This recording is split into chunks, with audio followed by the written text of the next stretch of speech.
chers téléspectateurs, nous arrivons à la fin de l'année 2025 et aujourd'hui, nous avons le plaisir d'être avec vous pour la dernière émission Grand Angle de l'année 2025. Et je vous remercie d'avoir été fidèles avec nous. Je suis d'autant plus heureux que je suis chrétien. Je sais que le Congo est un pays laïque et que nous sommes aujourd'hui le samedi 27 décembre 2025.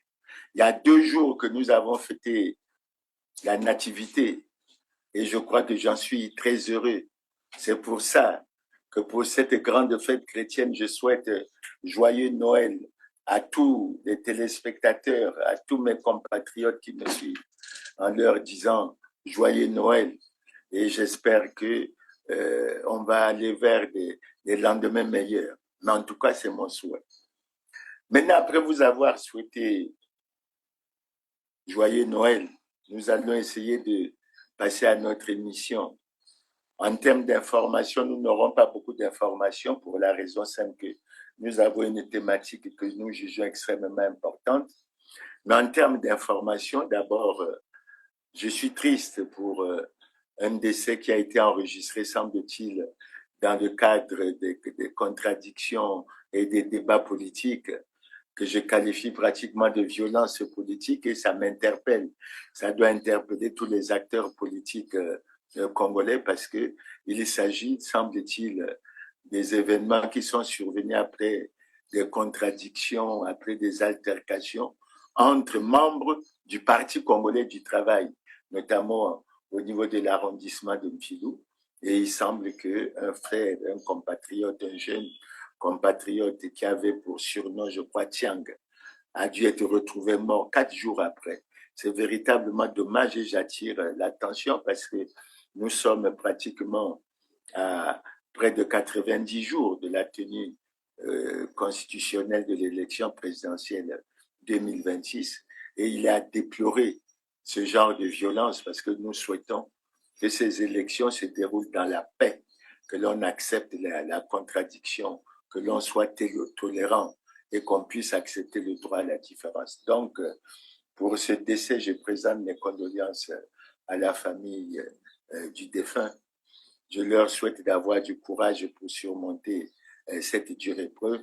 Et aux gouvernants, je dis qu'il faut qu'on prenne l'habitude lorsqu'il y a ce genre d'événements malheureux, qu'une enquête soit menée et qu'on fasse tout pour que les responsabilités puissent être établies. C'est véritablement dommage. Alors, l'autre information que je vais vous donner, c'est un peu la tristesse que j'ai constatée, notamment à Brazzaville où je vis. Tristesse pour cette fête de Noël qui n'est pas passée comme les autres fêtes. Pourquoi? Mais parce que le Congo va mal, très mal. Parce que les Congolais ont des problèmes d'argent. Parce que les Congolais ont beaucoup de problèmes. Et vous savez que à l'approche de ces fêtes, il y a une grande grogne sociale qui se déroule au Congo. Et vous avez déjà commencé à être informé sur la situation des retraités. Les retraités, on vient de mettre sur le réseau, on a mis sur le réseau Internet le programme, semble-t-il, du paiement de la pension. Quelle pension? La pension du mois de septembre. Ça veut dire qu'ils vont terminer l'année avec des arriérés pour le mois d'octobre, pour le mois de novembre et le mois de décembre, ça fait 3 mois. Si on prend rien que si on prend les 2 mois de 2024 pour les années les plus proches, ça fait 5 mois d'arriérés. Et si on ajoute aux autres, on est pratiquement toujours à 50 mois d'arriérés de pension. C'est-à-dire 4 ans. 4 ans. Et puis 2 mois. Mais que représente le paiement d'une pension lorsque les pauvres retraités sont déjà tellement endettés que lorsque ça arrive, ça ne soulage même pas. Et ils ont beaucoup de pression, beaucoup de problèmes avec les enfants qui n'ont pas pu trouver d'emploi, avec les petits-enfants. Et c'est véritablement triste. Mais il n'y a pas que les retraités qui connaissent cette situation. Nous avons également suivi l'appel qui a été lancé par des agents municipaux, tant au niveau de Brazzaville, de Pointe-Noire, de Doulizi, de Mosenjo, de Wesso et de Nkayi. Et pour vous faire un petit rappel, les travailleurs de la commune d'Olysée ont 97 mois d'arriérés de salaire, c'est-à-dire 8 ans et 1 mois. Les travailleurs de la municipalité de Mossenjo ont 80 mois d'arriérés de salaire, c'est-à-dire 6 ans et 8 mois. Les travailleurs de la municipalité de Brazzaville ont, semble-t-il, 9 mois. Bon, ben, vous voyez bien, vous vous rendez compte que c'est extrêmement difficile. Et on constate que les agents des hôpitaux, les agents des personnels de la santé qui avaient suspendu leur grève pour attendre les négociations, ben, ils ont relancé le mot de grève. L'intersyndicale, regroupant la Fédération nationale des agents de santé et des affaires sociales, a décidé au terme de son Assemblée nationale de déclencher un mouvement de grève dans toutes les structures sanitaires du pays à compter du 24 décembre. Nous vous informons de la reprise du mouvement de grève illimité avec service minimum sur toute l'étendue du territoire national à compter du mercredi 24 décembre 2025 à 7 heures, jusqu'au paiement intégral des salaires en cours et de la signature d'un protocole d'accord tripartite entre le ministre de la Santé et de la Population, le ministre en charge des Finances et l'intersyndicale fédérale FENASAS, FESITRASAS, aux fins de l'appurement des arriérés. Cette grève est consécutive à leur doléance restée jusqu'ici lettre morte. Réunis en assemblée générale extraordinaire des sections syndicales des structures de santé de Brazzaville en date du 23 décembre 2025, constatant qu'aucune avancée significative n'a été proposée par le ministre de la Santé et de la Population, le mépris du gouvernement vis-à-vis des professionnels de santé. On rappelle après la suspension de la grève observée le 15 décembre par l'intersyndicale fédérale et la Fédération syndicale des travailleurs de santé et des affaires sociales, affiliée à la Confédération syndicale des travailleurs du Congo et la Confédération syndicale congolaise, ces deux organisations syndicales ont résolu de renouer avec le mouvement de grève. Mais je ne parlerai pas des enseignants communautaires, je ne parlerai pas des personnels de l'agriculture. En fait, bref, un peu partout.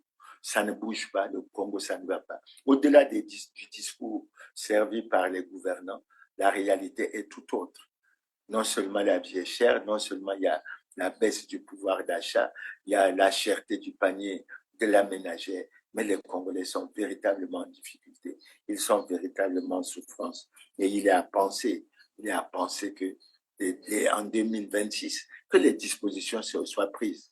Mais il s'agit des dispositions courageuses. C'est à quoi je ne crois pas, parce que j'ai suivi dans le même temps, et nous y reviendrons dans une émission plus tard, non, l'adoption de la loi des finances pour l'année 2026. Et je suis triste de constater qu'on n'a pas pensé à la réduction du train de vie de l'État, ce n'est pas retenu comme objectif. La lutte de corruption n'est pas prioritaire aussi dans les objectifs qui ont été retenus. Et on peut comme ça regarder.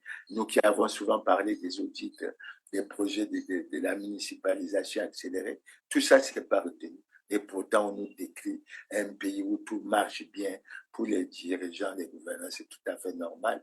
Avec le niveau de salaire qu'ils ont, ils ne se situent pas au niveau du salaire minimum interprofessionnel garanti, qui est de 70 400, ou bien au niveau du salaire le moins élevé de la fonction publique, qui est de 90 000. Bref, la fête de Noël s'est passée dans un climat de tristesse, de désolation. Et les Congolais ont crié partout, même les commerçants eux-mêmes se plaignent de ce qu'on n'a jamais eu une situation où il n'y a presque pas eu de rentrée, il n'y a presque pas eu d'achat. Et c'est véritablement difficile. Ça augure certainement des lendemains difficiles, mais il faut que nous nous armons de courage pour surmonter cette durée. Maintenant, je vous ai dit que je n'ai pas retenu trop d'informations, parce que la thématique que nous avons retenue pour cette dernière émission, nous la jugeons suffisamment importante et nous allons essayer de voir avec vous comment on va faire le déroulé de cette thématique. La thématique que nous avons retenue en tenant compte de l'actualité, avec l'approche de l'élection présidentielle, c'est que pour nous, le président Denis Sassou Nguesso est face à un dilemme, un véritable dilemme. Quel est le dilemme? Les gens me poseront la question, mais le dilemme est le suivant. Il tient à la conservation du pouvoir, c'est-à-dire qu'il tient à continuer à exercer, à être président. Nous, on n'a jamais été d'accord avec ça parce que pour nous, on devrait respecter le principe de l'alternance démocratique. Et pour nous également, nous pensons que lorsqu'une personnalité politique a passé plus de 40 ans au pouvoir, il est temps qu'elle cesse le flambeau, d'autant qu'il appartient à un parti qui se dit grand et glorieux. Et on suppose qu'il y a dans ce parti la formation des hommes qui fassent que les choses devraient avancer. Mais ce n'est pas le cas. Et pourquoi nous avons retenu cette thématique?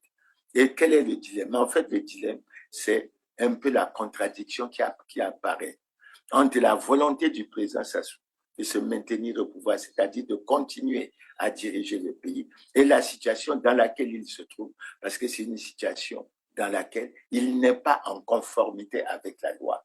Et c'est ça un peu le problème. Alors, pour essayer de développer ce thème, nous avons choisi de parler un peu du Parti congolais du travail. Nous allons faire un rappel sur ce qui a été dit la dernière fois. Ben, pour nous, le Parti congolais du travail est un parti qui n'est pas en conformité avec la loi. La question qui peut se poser immédiatement, mais comment continue-t-il à fonctionner? Comment continue-t-il à faire des réunions publiques, etc. Alors qu'on sait que dans la pratique, lorsque c'est dans ce cas-là, l'autorité vous répond que vous ne pouvez pas mener l'activité parce que vous n'êtes pas en conformité avec la loi.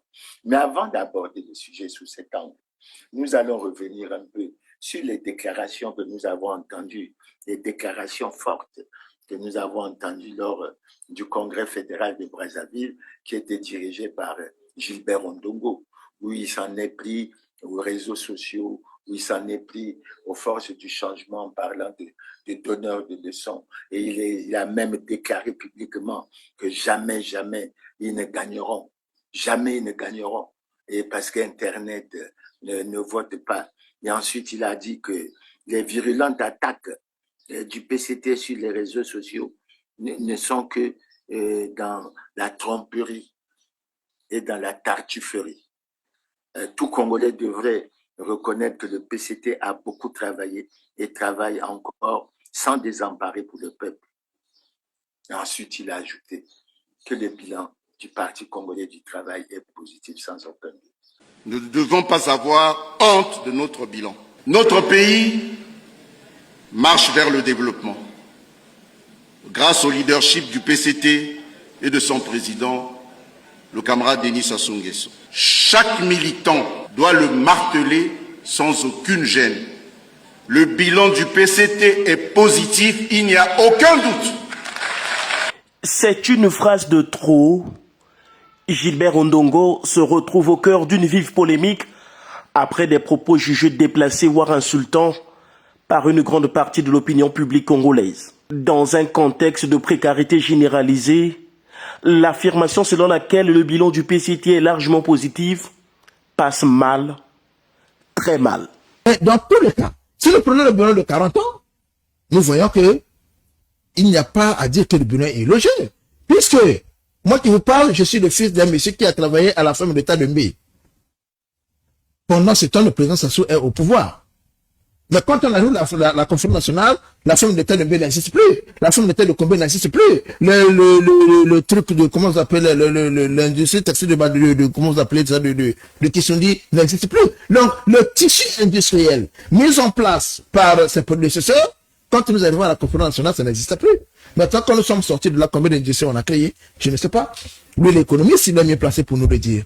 Au moment où les Congolais peinent à joindre les deux bouts, où le coût de la vie explose et où les services de base se raréfient, ces déclarations résonnent comme une provocation. L'électricité est devenue un luxe quasi inaccessible. Les coupures quotidiennes et répétées rythment le quotidien des ménages et asphyxient les activités économiques. À Brazzaville comme à Pointe-Noire, entreprendre dans un secteur dépendant de l'énergie électrique relève aujourd'hui du pari risqué. Depuis le matin, on ne travaille pas. C'est un manque à gagner puisqu'on ne travaille pas. Toutes les machines, ça coûte cher. Toutes les machines là, ça coûte cher. Mais il n'y a pas de courant, il n'y a pas d'électricité, on ne peut pas travailler. La situation de l'eau potable n'est guère plus reluisante. Dans plusieurs quartiers de la capitale, l'eau n'a pas coulé depuis des années. Pour les rares zones encore désertes, l'accès relève du hasard, un filet d'eau après 2 ou 3 jours de coupure. Face à cette défaillance structurelle, des initiatives privées se sont multipliées, notamment les forages, devenus une alternative de survie plutôt qu'un choix. Sur le plan économique, le tableau est tout aussi sombre. Le secteur privé peine à redémarrer, faute de politique publique efficace.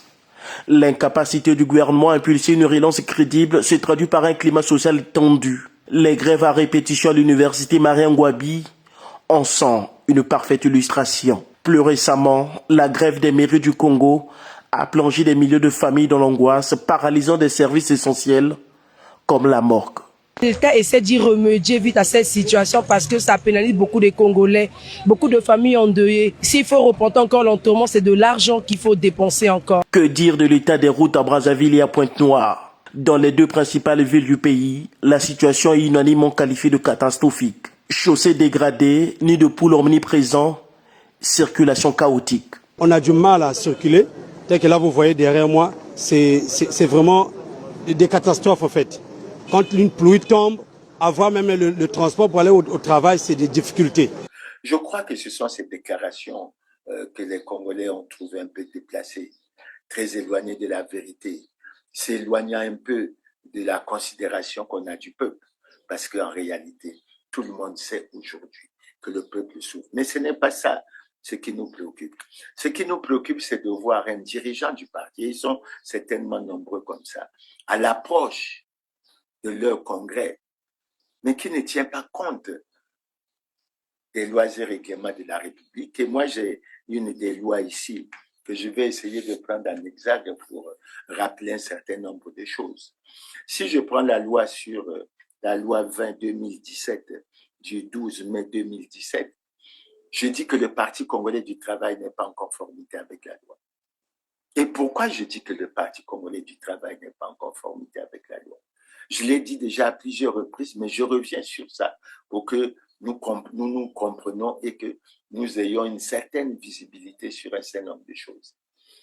La première chose sur laquelle j'insiste, c'est que tout membre de ce parti, élu ou nommé à une autre fonction publique, n'a jamais dénié son patrimoine conformément à la loi, que ce soit par rapport à la Constitution du 20 janvier 2002 ou que ce soit par rapport à la Constitution du 25 octobre 2015. Les faits sont là, d'autant. Et ça me fait sourire quand je vois, j'ai jeté un coup d'œil sur des livres du président Sassou, on va en parler tout à l'heure, lorsqu'on dit que la déclaration de patrimoine est devenue effective à partir de 2021. Non, elle n'est pas devenue effective à partir de 2021. Ce qui s'est passé en 2021 n'était pas conforme à la loi. Et Clément Mirassa a introduit un recours auprès de la Cour constitutionnelle qui lui a donné raison. Et par rapport à cette raison, le gouvernement a introduit un texte d'amendement et cette loi a été amendée. Et il y a eu la publication de la loi 15-2024, je crois, du 15 mai 2024. Et depuis que cette loi est sortie en mai 2024, il n'y a plus de déclaration de patrimoine. Il y a beaucoup de nominations, mais il n'y a aucune déclaration. Donc, le premier fait, c'est celui-là. Le deuxième fait, c'est que lors de leur congrès en décembre 2019, mais les 2588 congressistes ont clamé haut et fort, mais qui le reconduisaient de façon unanime. Le camarade Denis Sassou Nguesso comme président du comité central du Parti congolais du travail, c'est-à-dire en fait président de ce parti. La caractéristique essentielle, c'est que c'est en violation flagrante de l'alinéa 2 de l'article 80 de la Constitution, qui dit que le mandat du président de la République est également incompatible avec toute responsabilité au sein d'un parti.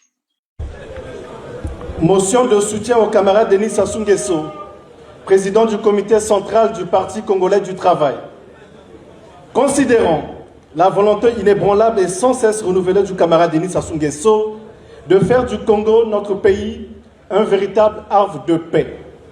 Considérant la détermination sans faille du camarade président Denis Sassou Nguesso d'éradiquer tout phénomène attentatoire à la sécurité et à la quiétude des populations.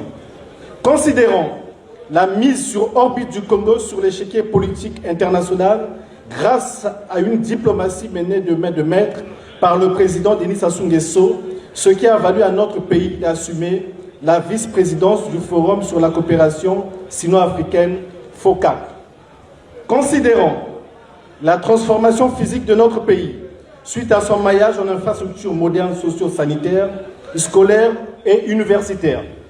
Considérant la volonté affichée du camarade Denis Sassou Nguesso, président du comité central du Parti congolais du travail, président de la République, le grand bâtisseur, de faire du Congo un pays toujours plus beau et toujours plus prospère au cœur de l'Afrique. Nous, membres du comité de l'arrondissement 4 PCT Mungali, réunis en Assemblée générale ce 4 décembre 2025, à l'auditorium du siège national du Parti congolais du travail, Ampila. Et réaffirmons notre soutien indéfectible et sans faille au camarade président Denis Sassou Nguesso pour le vivre ensemble dans un Congo hospitalier et havre de paix dans la sous-région Afrique centrale. Fête à Brazzaville le 4 décembre 2025, l'Assemblée générale.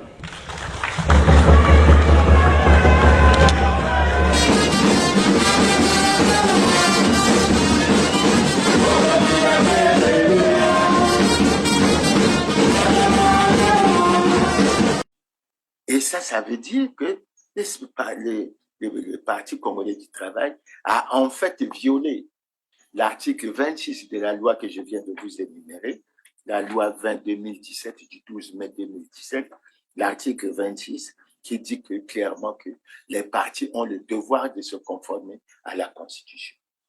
Mais la conséquence devait être laquelle? La conséquence devait être que le Parti congolais du travail doit être sanctionné par rapport à l'article 31 de cette même loi qui dit qu'en cas de violation des lois en vigueur, le parti ou le groupement politique concerné ou de troubles à l'ordre public est suspendu par voie d'arrêté par le ministre de l'administration du territoire qui procède également à la fermeture provisoire des locaux. Pourquoi ça n'a jamais été fait? Et vous voyez la première dérive lorsque vous interprétez correctement la Constitution. Pourquoi? Mais parce que le président de la République qui doit être au-dessus de la mêlée est pris en otage par le Parti congolais du travail. Et le président, en l'acceptant, accepte d'être l'otage de ce parti.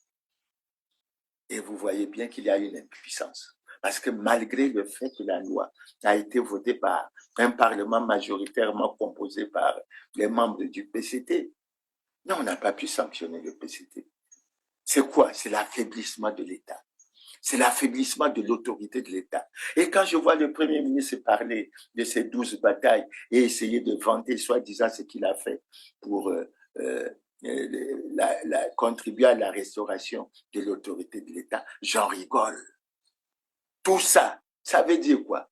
Parce que dans les 2588 congressistes, il faut que nous relevons qu'il y a le président du Sénat qui était lui-même le président, c'est lui qui a présidé le Congrès. Il y a l'honorable président de l'Assemblée. Deux institutions qui doivent jouer le rôle de contre-pouvoir. Et vous comprenez que ces institutions, au lieu de jouer le rôle de contre-pouvoir, jouent plutôt le rôle de caisse de résonance. Et vous comprenez la situation dans laquelle le pays se trouve. Le Premier ministre, le chef du gouvernement, qui est censé également veiller à l'application de ces lois et règlements qui sont adoptés au Parlement, mais lui aussi, bien que juriste, c'est bien. Et ça a été fait en violation de la loi. Mais je crois qu'il est certainement emporté par le système. Vous avez également la situation du ministre de l'Intérieur et de la décentralisation, qui se retrouve dans une situation plus difficile. Pourquoi? Mais parce que c'est ce ministère qui est chargé de la gestion des partis. Et vous voyez bien qu'on est dans une situation difficile. Et j'ajoute à ces personnalités les ministres de la Justice. Ce qui nous amène à nous demander, est-ce que la justice dans ce pays est véritablement indépendante? Mais c'est pour ça que je rappelle aux dirigeants du PCT, aux membres du Parti congolais du travail, puisque c'est aujourd'hui le 27 que le congrès a démarré ou va démarrer. Mais il faut qu'ils sachent au moment où ce congrès démarre qu'ils ne sont pas en conformité avec la loi. Alors lorsqu'ils disent que l'effort du changement n'aurait pas pu gagner les élections, mais eux, ils n'auraient pas pu participer aux élections. Et je ne me cache pas, je dois le dire franchement, à l'opinion nationale et internationale, le Parti congolais du travail est un parti hors la loi. Et lorsqu'un parti comme ça, hors la loi, se permet d'avoir les positions qu'ils ont, se permet de reconduire le président de la République comme président du Parti congolais du travail. Alors, il y en a qui ont essayé de vouloir divertir les Congolais en disant oui, c'est à titre honorifique. C'est pas à titre honorifique, nous avons des statuts. Mais en fait, j'ouvre cette brèche. Pourquoi? Parce que, en fait, vous avez vu ce qui s'est déroulé ces derniers temps au Congo. Ce qui s'est déroulé, c'est quoi? Nous avons vu sur les réseaux sociaux le programme du président de la République, les descentes qui étaient prévues à l'intérieur du pays, les poses des pierres qui se sont faites partout à Brazzaville, etc. C'était quoi? C'était déjà une campagne. Mais une campagne dans quel objectif? Une campagne pour essayer de faire avaliser aux Congolais l'idée que le président Denis Sassou Nguesso peut être candidat à l'élection présidentielle. Et c'est comme ça que le congrès a également été programmé à cette date-là. Et c'est comme ça aussi que, il n'y a pas très longtemps, le samedi 20 décembre, le Premier ministre a commencé à présenter le livre. Et nous allons en venir au livre. Donc, c'est une stratégie qui a été bien mise au point. Mais nous rappelons aux amis du PCT, s'ils n'ont pas la loi, je leur lis l'article qui les concerne correctement, l'article 41, qui dit que en cas de violation des lois en vigueur par tout parti ou groupement politique ou de troubles à l'ordre public, le ministre chargé de l'administration du territoire suspend par voie d'arrêter le parti concerné de toutes ces activités et ordonne la fermeture provisoire de ces publics. Et le Parti congolais du travail, je peux vous le rappeler, a violé l'article 4 de la Constitution, a violé l'article 50 de la Constitution, a violé l'article 55 de la Constitution, a violé l'article 26 de la loi sur les partis, et les cas de violation sont clairement établis. Et cette loi devrait s'appliquer. Et je crois que ce que je dis touche particulièrement le ministre de l'Intérieur, etc. Maintenant, on peut venir à l'actualité. L'actualité récente, c'est laquelle? Ben, c'est que le samedi 20, les journalistes ont été invités par le Premier ministre, semble-t-il, pour la présentation du bilan. Un livre. Je suis heureux d'avoir déjà mon exemplaire et nous allons en parler. Le livre est là, en toute transparence. 2021-2026, le bilan du quinquennat. Et nous allons parler de ce que je considère comme une ruse politique en vue de la propagande du Parti congolais du travail. Et c'est pour ça que, parlant de cet aspect, nous allons commencer par évoquer l'aspect de la procédure et du contexte. Nous avons la Constitution sous les yeux. Et quand nous prenons la Constitution, nous pouvons rechercher l'article 94, qui est un article très clair que j'ai sous les yeux. L'article 94 dit quoi? Le président de la République adresse une fois par an un message sur l'état de la nation au Parlement réuni en congrès. Il peut à tout moment adresser des messages à l'une ou l'autre des chambres du Parlement. Les choses sont claires. Ce message a été adressé le 28 novembre 2025. Et justement, nous étions surpris qu'à ce message, nous n'ayons pas eu le bilan. Et comme nous pensions que c'était le dernier message de cette mandature, ben nous pensions que c'est à cette occasion que le président aurait dû présenter son bilan du quinquennat 2021-2026. 2026. Et nous avons d'abord été surpris de la manière dont ça a été, parce qu'on a accordé un aspect tout particulier sur une espèce d'historique au niveau de la paix, et après on a essayé de parler de quelques projets. C'est pour ça que nous nous posons la question. Qu'est-ce qui permet au Premier ministre de se retrouver devant l'Assemblée et le Sénat dans la configuration du Parlement réuni en Congrès pour soi-disant livrer ce... Mais quand on a lu le livre, on a compris. Il s'agit de la propagande politique. Et je ne cesserai de vous dire que le Premier ministre Pauline Makosso avait déjà annoncé à Paris en 2023 qu'il travaillait pour que le président Sassou soit candidat. En janvier 2025, lors de la présentation des vœux, il a qualifié le président Sassou d'homme providentiel et il n'a cessé. Ça a été la même chose et le même comportement pratiquement pour l'honorable président de l'Assemblée nationale, Isidore Mbouba. Donc aujourd'hui, les institutions ont perdu toute leur liberté, toute leur indépendance. Elles agissent au profit du système, au profit du président Denis Sassou Nguesso, et ce n'est pas très intéressant. Et après avoir fait le commentaire sur l'article 94, je vais passer à l'article 103, qui dit ceci. À son entrée en fonction, le Premier ministre présente devant l'Assemblée nationale le programme d'action du gouvernement. La présentation du programme d'action du gouvernement ne donne lieu ni à un débat, ni à un vote. Pourquoi je prends cet article en référence? Mais parce que lorsque le Premier ministre présente son plan, de son programme d'action du gouvernement, constitutionnellement, c'est fait devant l'Assemblée. Ce n'est même pas fait en présence des sénateurs. C'est devant l'Assemblée. Et c'est constitutionnel. Et comment on peut expliquer que le premier secrétaire du bureau de l'Assemblée puisse sortir une note d'information pour appeler tous les députés, etc., en présence que l'on a. C'est quoi? C'est quoi? Et je vais, pour aller vers la fin, je vais aller à l'article un peu plus loin, en fait, qui ne permet toujours pas au Premier ministre de faire ce qu'il voulait faire. Et à notre avis, c'est grave. Ça veut dire quoi? Ça veut dire que pour cette affaire de présentation du bilan, livre bilan du président de la République, mais il n'y a aucune disposition qui permet au président de déléguer les pouvoirs au Premier ministre pour assumer cette responsabilité. Et quand vous lisez le livre, il apparaît clairement que cette responsabilité, et nous allons y revenir, appartient au président de la République et il n'a aucune raison de la déléguer ou de la présenter à quelqu'un d'autre. Et je crois que c'est ça qui fait que les gens se posent beaucoup de questions. Et je cherchais l'article, je vais essayer de le retrouver. C'est l'article 127 qui dit ceci. L'Assemblée nationale et le Sénat peuvent se réunir en congrès sur convocation du président de la République. Lorsque le Parlement s'est réuni en congrès, le bureau de l'Assemblée nationale préside des débats. Ça veut dire quoi?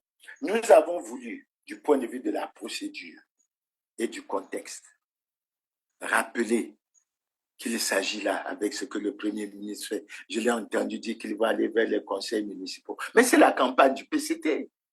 Et vous ne devez pas la faire avec les moyens de l'État.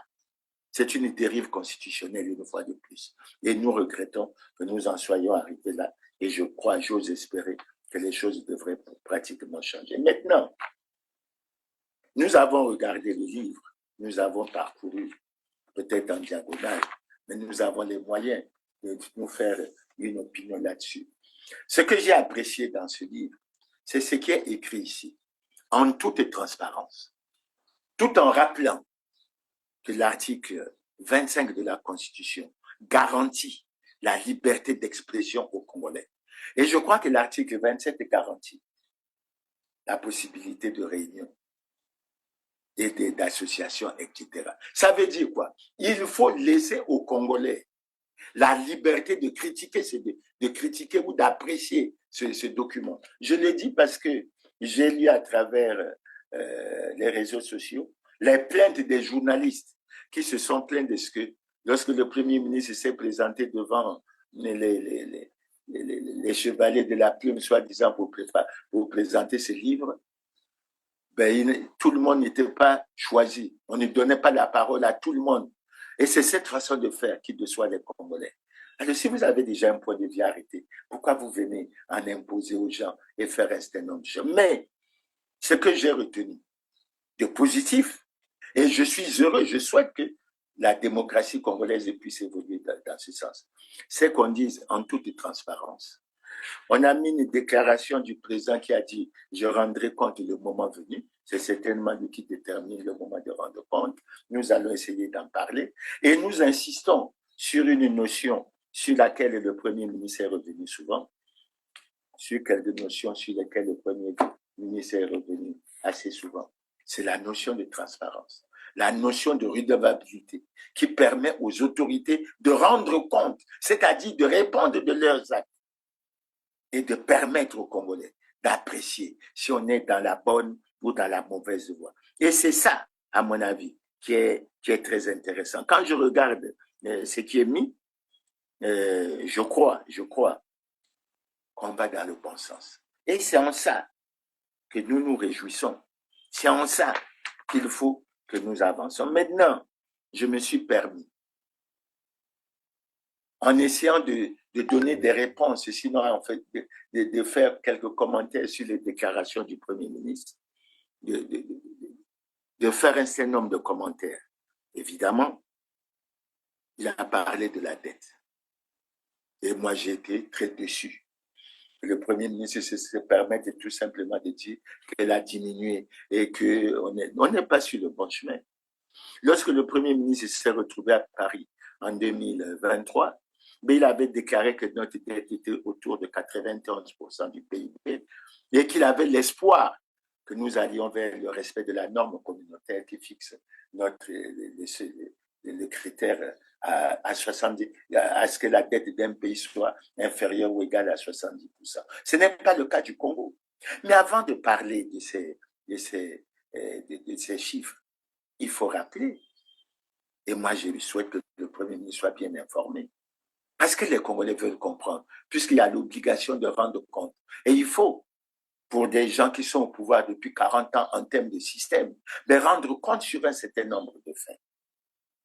Alors, le fait sur lequel j'insiste, c'est qu'en 2010, le Congo a atteint le point d'achèvement de l'initiative Pays pauvres très endettés, qui a permis la réduction significative de notre dette.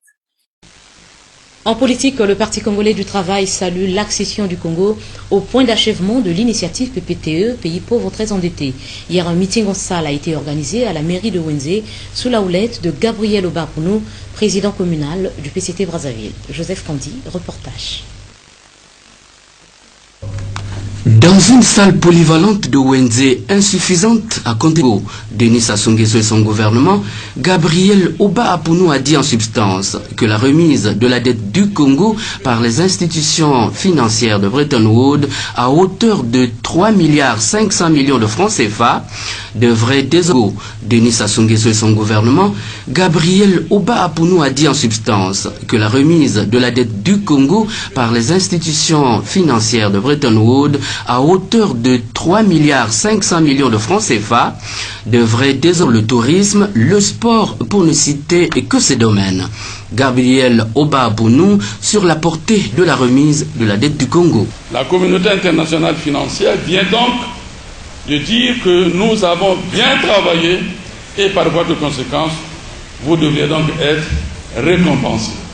Et la dette vient d'être effacée. Sur le poids de la dette, qui dirait mieux que l'économiste Sylvestre Osiala? C'est parce que le président Sassou Nguesso a pris l'engagement de faire la route Pointe-Noire, Brazzaville, Ouesso que ça a démarré. C'est parce que le président Sassou Nguesso a dit qu'il faut réhabiliter le réseau électrique du Congo. Portée de la remise de la dette du Congo. La communauté internationale financière vient donc de dire que nous avons bien travaillé et par voie de conséquence, vous devez donc être récompensés. Et la dette vient d'être effacée. Sur le poids de la dette, qui dirait mieux que l'économiste Sylvestre Osiala? C'est parce que le président Sassou Nguesso a pris l'engagement de faire la route Pointe-Noire, Brazzaville, Ouesso que ça a démarré. C'est parce que le président Sassou Nguesso a dit qu'il faut réhabiliter le réseau électrique du Congo qui depuis 50 ans n'a pas été renouvelée et que cela se passe avec Imboulou, c'est parce que le président Sassou Nguesso a dit que le Congo doit avoir son image communiquée et nous a fait la radio, ce qu'on appelle la politique par la preuve, que ces pays ont dit donnons encore un peu d'argent à ce pays pour qu'il travaille. Qui rentre désormais dans l'histoire. Et elle était descendue à 1565 milliards, ce qui représentait à l'époque pratiquement 25,7% du produit intérieur brut et nous ouvrait des bonnes perspectives de développement. Mais regardons l'évolution de cette dette. Regardons l'évolution de cette dette, parce que j'ai mentionné quelques chiffres. Je vais vous les donner. En 2010, elle est de 1565 milliards de francs CFA. En 2015, regardez la progression, elle est de 3036 milliards, ce qui faisait déjà autour de 54,65% du PIB. Nous étions en deçà. Mais lorsqu'on arrive en 2020, elle est pratiquement à 6016 milliards de francs CFA. On est déjà à 98,5%, c'est-à-dire qu'on a dépassé la norme qui nous est prescrite. En 2021, elle est à 8130 milliards de francs, soit 116,05%. Et finalement, en fin décembre 2024, elle est à 8530 milliards de francs CFA, 98,5 milliards. Très, très largement au-dessus de la norme communautaire, qui est de 70%. Et avec ce que nous avons en termes d'eurobonds, etc., nous sommes sûrs que nous ne sommes pas prêts à résoudre fondamentalement ce problème. Et je crois que nous aurons l'occasion d'y revenir. Ensuite, le Premier ministre a commenté la croissance. Il s'est réjoui de ce que la croissance était positive, etc. Tout ça. Et quand je prends les chiffres de croissance, je suis d'accord pour dire qu'en 2020, notre économie était en récession. Mais qui profite de cette croissance? Qui profite de cette croissance? Elle est estimée au Congo pour l'année 2006 et 2026 à 3,6 milliards, 3,6%, excusez-moi, et en 2025 à 3,1%. Mais qui profite de cette croissance? Une petite minorité, pendant que la grande majorité des Congolais croupit dans une misère et d'une pauvreté inacceptable. Et lorsqu'on parle de la réduction du train de vie de l'État, que l'on pense à la réduction des salaires des ministres, des salaires des responsables des institutions, y compris des effectifs, prenez le budget 2026, ça a été encore un refus total, évidemment. Lorsqu'on vous dit que le Premier ministre gagne 25 millions, lorsqu'on l'évoque, il y en a qui considèrent que c'est un secret d'État. Mais le salaire des dirigeants, ce n'est pas un secret d'État. La preuve, c'est que quand vous rentrez dans l'Internet, vous avez les salaires du président Poutine, vous avez les salaires du président chinois, etc. Mais au Congo, semble-t-il que le Premier ministre gagne 25 millions de francs dans un pays où le SMIC, le salaire minimum interprofessionnel garanti, est de 70 400 francs. Vous voyez bien quelle est l'injustice. Quels sont ceux qui profitent de la manne, de la richesse de notre pays et qui enfoncent la majorité du pays dans la misère et dans la souffrance. Et quand on prend comparativement, je prends comme référence l'étude que notre compatriote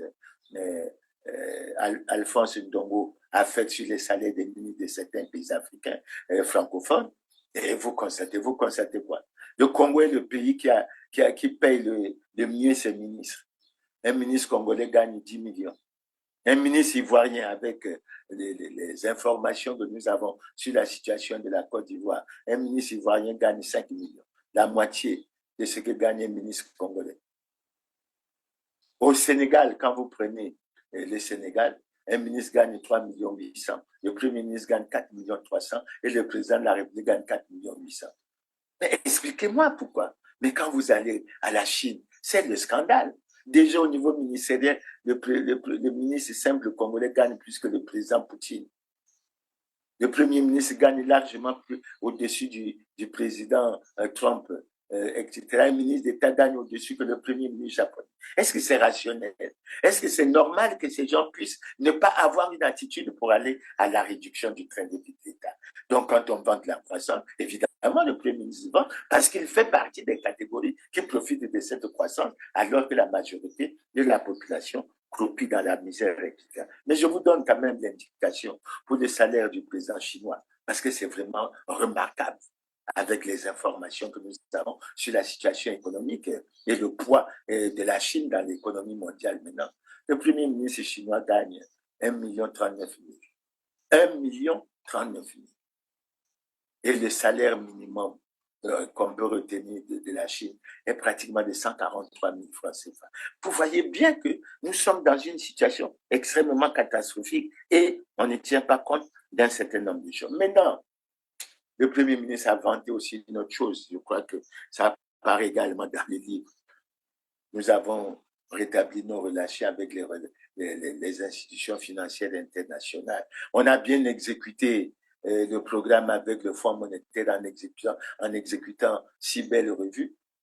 Mais il faut qu'ils expliquent aux Congolais comment les gouvernants congolais, selon eux, gèrent bien. Ils ont des bons résultats, mais comment se fait que les résultats, on a enfoncé le Congo dans la ruine, dans la catastrophe. C'est vraiment difficile à concevoir et je crois qu'ils devraient nous aider à ce que nous avancions. Maintenant, ça m'a fait rigoler quand j'ai écouté le Premier ministre parler de la corruption. On dit non, ne soyons sérieux. Le gouvernement congolais ne s'occupe pas de la lutte contre la corruption. Et je vais le dire 2 ou 3 fois dans cette émission. Ils ont choisi de protéger les responsables des scandaleux crimes économiques et financiers, tout en sachant que le Congo est l'un des pays les plus corrompus du monde. Et je peux vous donner quelques indications. Le Premier ministre a dit qu'on a gagné 14%, mais donner la véritable note. Je me suis référé à ce que je pourrais appeler la note, c'est-à-dire l'indice de perception de la corruption du Congo. Et je peux vous donner quelques chiffres. En 2021, elle est de 20 sur 100. L'indice est de 21 sur 100, véritablement médiocre. En 2022, de 22 sur 100. Et en 2023, de 22 sur 100 également. En 2024, de 23 sur 100. Alors, le Premier ministre, au lieu de donner cet indice pour que nous voyons, mais nous sommes restés au même niveau. Il n'y a pas de progrès. Et tout le monde sait que sur le terrain, dans ce domaine, rien ne bouge et on peut essayer d'aller. Maintenant, on peut, après avoir fait ces quelques commentaires, sortir du livre et essayer d'aller vers un indicateur que l'on n'a pas voulu évoquer. Parce que quand vous voyez le livre, et on va rentrer dans les commentaires là-dessus, on a essayé de présenter le livre en retenant un certain nombre de partis qui semblent favorables au gouvernement, qui semblent favorables au projet du président Sassou de se présenter et de se présenter comme candidat à l'élection présidentielle. Mais il y a des indicateurs qui sont préoccupants. Je ne vais pas les citer, j'en ai retenu un. C'est l'indice de démocratie. Pourquoi? Mais parce que nous allons aux élections. Et nous réclamons que nous allions à des élections libres, crédibles, transparentes, et démocratiques et apaisées. L'indice de la démocratie du Congo, depuis 2021 jusqu'à pratiquement 2024, c'est-à-dire durant ce quinquennat, a été de 2,79 sur 10. Et le Congo est classé parmi les pays à régime autoritaire, c'est-à-dire une dictature. Et la question qu'on peut se poser immédiatement, est-ce que dans une dictature, on peut organiser des élections libres, équitables et transparentes? Je dis non. Parce que dans une dictature, on organise les élections selon le principe qu'on ne perd pas des élections qu'on organise. Et c'est véritablement dramatique. Et quand on vient à la situation de notre pays en termes de gouvernance, mais nous ne pouvons pas évoluer dans le bon sens. Le président Sassou, nous allons le voir tout à l'heure, est président du Parti congolais du travail. Est-ce que le président du Parti congolais du travail peut organiser des élections libres, équitables et transparentes? Je dis non. D'autant que la plupart des préfets qui sont nommés sont des membres du comité central qui ont fait partie des 2588 congressistes qui s'étaient prononcés pour la reconduction du président Sassou comme président du comité central, c'est-à-dire président du Parti congolais du travail. Est-ce qu'on est sérieux? Maintenant, si on jette un regard sur la gouvernance électorale, mais les conditions permissibles pour la tenue d'une élection véritablement libre, équitable et transparente ne sont pas réunies. Et le président du Parti congolais du travail ne peut pas réunir ces conditions. Ce n'est pas son avantage. C'est pour ça qu'au niveau de la Constitution, on avait souhaité que le président de la République soit au-dessus de la mêlée, c'est que les amis du PCT n'ont pas accepté, etc. Donc, nous sommes dans une situation, c'est comme l'affaire du patrimoine. Lorsqu'on dit que l'application de la déclaration de patrimoine est devenue effective à partir de 2021, c'est faux. L'expédient de 2021 ne s'est pas fait conformément à la Constitution et Clément Mirassa a introduit, suite à ça, un recours à la Cour constitutionnelle qui lui a donné raison, qui a permis l'amendement de ce texte, et il y a la loi amendée sous le numéro 15 mai 2024 et du 15 mai 2024, je crois. Et depuis mai 2024, beaucoup de nominations, mais il n'y a plus de déclarations. Pourquoi les gens fuient les déclarations? Mais le Premier ministre, dans son programme d'action, était clair. Il a dit que plus qu'un devoir de transparence, il s'agit d'une preuve de lutte, une preuve de bonne gouvernance, une preuve de lutte contre la corruption et une preuve de lutte contre l'enrichissement illicite. Mais lorsqu'au Congo, on n'applique pas ça, mais on comprend qu'au Congo, on favorise la corruption, on favorise les détournements de fonds, et c'est ça tout le problème, etc. Maintenant, une fois que j'ai fait cette école, je sors du livre. Mais avant de sortir du livre, je vais vous faire, puisqu'on va y revenir, j'ai pris le livre. Et je crois que quand vous prenez le livre, allez à la fin. Allez à la fin de ce livre et lisez le dernier paragraphe. Et le dernier paragraphe résume tout ce qui est en train d'être dit. Et c'est ça qui explique la campagne que l'on fait. Ce paragraphe dit quoi? Je vais vous le lire entièrement. Comme on le voit, le quinquennat qui s'achève a été celui de tous les défis relevés. Vous voyez bien l'appréciation. On ne donne pas aux Congolais la possibilité d'apprécier. Grâce à la résilience, à la persévérance, à l'expérience et à la détermination d'un homme dont la vision est, aujourd'hui comme hier, indispensable pour conduire les Congolais sur le chemin du développement durable et inclusif. Et écoutez bien, l'objectif principal que Thierry Mungala, que colonel Makosso, il recherche, c'est cette phrase, la dernière, qui est importante. Dans un monde fracturé, dans un environnement instable, face aux tempêtes toujours menaçantes, le navire Congo a plus que jamais besoin de Denis Sassou Nguesso à la barre. Ça veut dire quoi? Mais comme le président de l'Assemblée avait dit, somme toute, Denis Sassou Nguesso est déjà élu. Pour eux, Denis Sassou Nguesso est déjà élu. Et c'est pour ça que, comme on a pensé qu'il fallait que dans la transparence, qu'on amène les gouvernants à rendre compte, nous avons choisi de soulever un certain nombre de préoccupations. Et parmi ces préoccupations, tout en nous référant à l'article 25 qui garantit la liberté d'expression, nous avons un certain nombre de préoccupations et nous allons interroger les gouvernants pour qu'ils nous donnent des réponses. La première préoccupation, la conformité à la loi. Comment les gouvernants actuels peuvent expliquer les violations répétées dans l'impunité totale des lois et règlements de la République? Est-ce qu'ils ne savent pas que le Parti congolais du travail n'est pas en conformité avec la loi?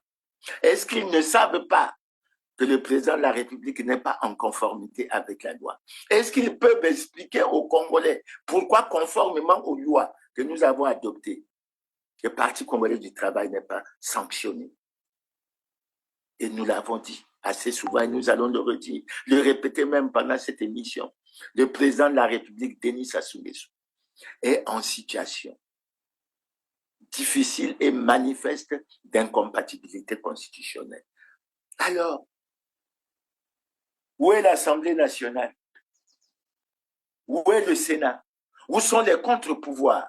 Comment nous faisons pour évoluer? Évidemment, le Sénat et l'Assemblée nationale sont considérés comme des chambres de résonance.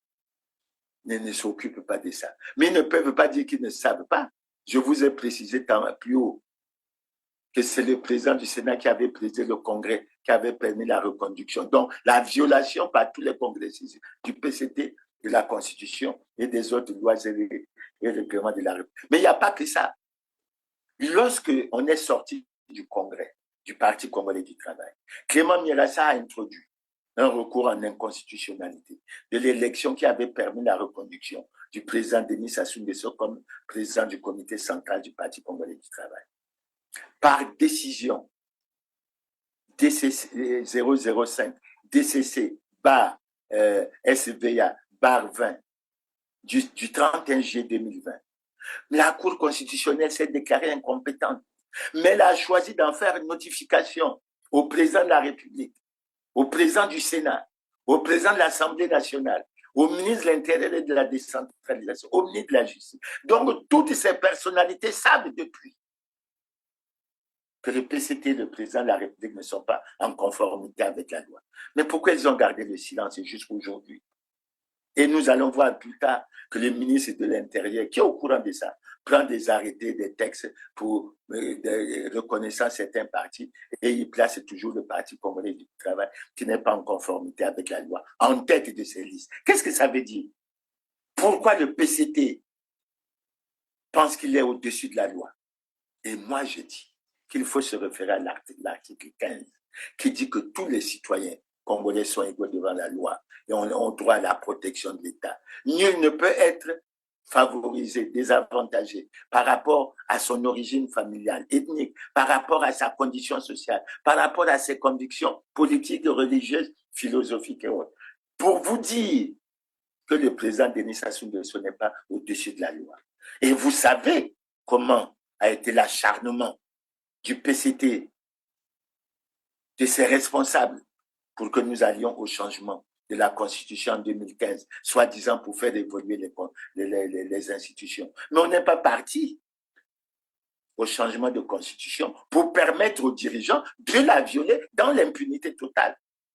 Dans tous les cas, nous nous en sommes déjà rendus compte à travers le livre de Jean-Louis Debré, que le président Sassou avait envoyé des émissaires auprès de Jean-Louis Debré pour voir comment modifier la Constitution, pour lui permettre de se maintenir au pouvoir. Donc le problème, en fait, de fond qu'on a réalisé, ce n'était pas qu'il voulait faire évoluer les institutions. La preuve, il ne respecte pas la Constitution violée tous les jours. Mais en fait, le problème de fond, comme il se pose aujourd'hui, est celui de la conservation du pouvoir. Avec ce que vous avez entendu dire, si nous n'avons pas fini de développer le pays, nous ne quitterons pas le pouvoir, ne prenons pas les risques de perdre le pouvoir. Vous ne savez pas ce que ça représente. Ça, c'est le président du Sénat qui l'avait déclaré. Donc, nous sommes dans cette configuration. Et aujourd'hui, il faut que et le président Sassou et les membres du Parti congolais du travail sachent que les Congolais savent qu'ils ne sont pas en conformité avec la loi. Ils avaient peut-être voulu le cacher. Ils avaient peut-être cru qu'ils avaient créé un climat de terreur pour que les Congolais ne soient pas en mesure de l'évoquer, mais c'est peine perdue. Et je reviens sur la question. Et là, cette question s'adresse particulièrement au président de la République. Pourquoi le Parti congolais du travail n'est pas sanctionné? Et ça, ce sont les questions. Puisque on a demandé qu'il vienne rendre compte, il a choisi de venir rendre compte. Je pense que le débat est ouvert et quels que soient les moyens que sur les plateaux de télévision ou sur les réseaux sociaux, nous avancerons sur ce problème. Deuxième aspect que je vais aborder toujours dans cette ligne. Le Congo traverse depuis plus de 10 ans une grave crise multidimensionnelle à laquelle les gouvernants actuels n'ont pas été capables d'apporter la solution. La crise, elle est politique, elle est institutionnelle, elle est économique et financière, elle est sociale, elle est sécuritaire, elle est morale et autres. Alors les Congolais, avec leur humilité, se permettent d'adresser des lettres au président de la République pour demander un dialogue ouvert. Nous autres, à une époque, on avait demandé les États généraux. On demande un dialogue national inclusif, etc. On fait une demande pour quelque chose qui est prévu dans la Constitution. Parce que les articles 227 et 228 de la Constitution instituent un Conseil national de dialogue, organe de concertation, organe d'apaisement et de recherche de consensus entre les forces vives de la nation sur les grands problèmes politiques d'intérêt national. L'organisation d'une élection libre, démocratique, transparente et crédible, ce n'est pas un grand problème d'intérêt national. Alors, qu'est-ce qu'on voit?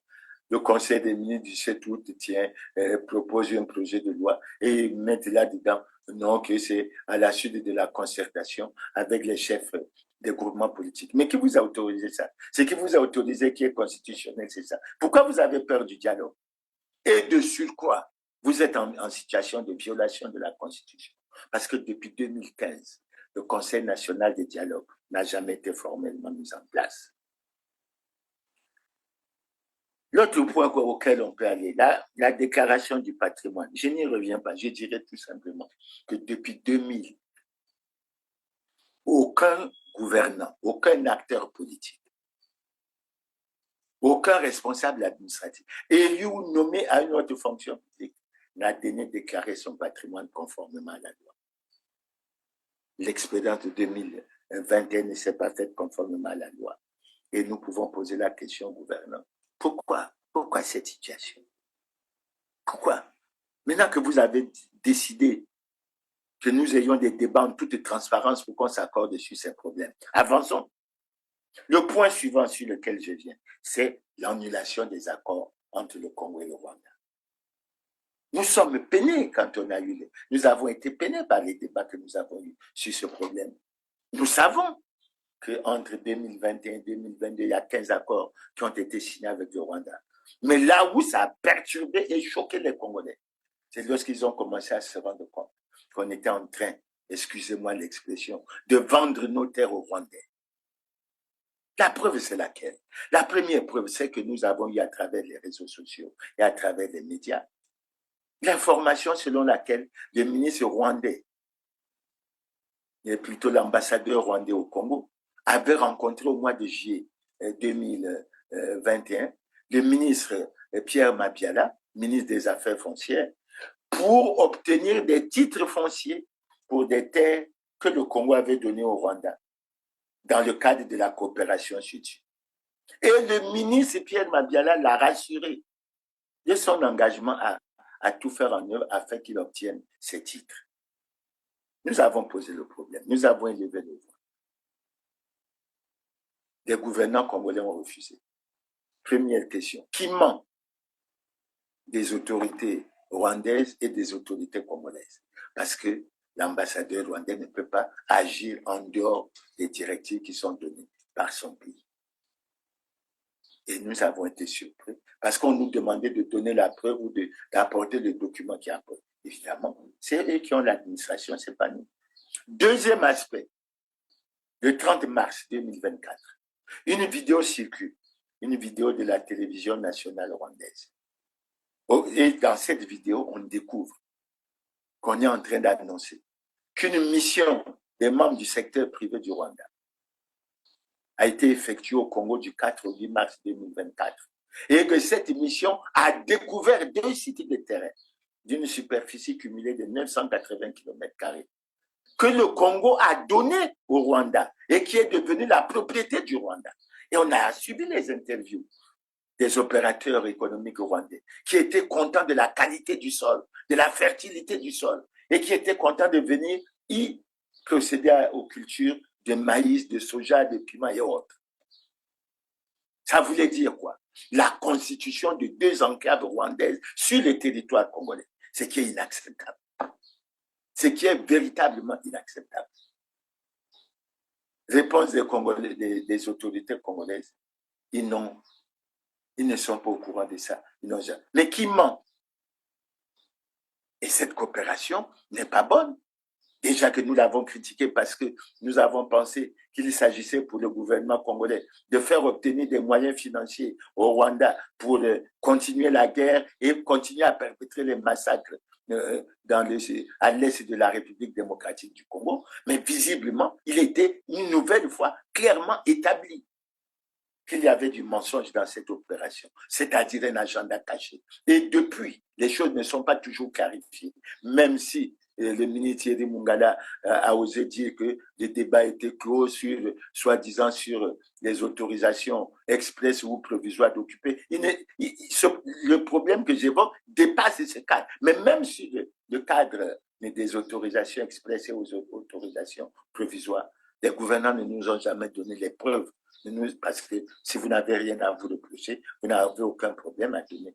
Mais j'ajoute à ce problème les débats et les accords avec le Rwanda, que nous avons un accord de coopération militaire et technique qui n'a jamais reçu l'autorisation de ratification du Parlement.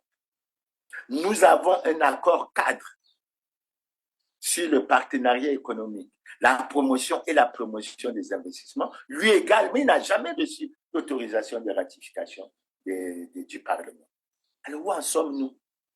Où en sommes-nous? Mais nous rappelons que les Congolais, d'où qu'ils se trouvent, se sont levés. Les Congolais, tant de l'intérieur que de l'extérieur, se sont levés pour dire non à la vente des terres, non à la cession des terres sous quelque forme que ce soit au Rwanda, oui à l'annulation pure et simple. Maintenant, ce que les Congolais veulent, puisqu'ils se sont prononcés, et que dans la démarche du livre, on veut que les Congolais viennent considérer le président Sassou comme l'homme de la situation pour poursuivre, ce que moi, je ne partage pas. Ce que je ne partage pas, puisqu'on va à une élection et je suppose que les résultats ne sont pas connus d'avance et on aurait un certain nombre de commentaires.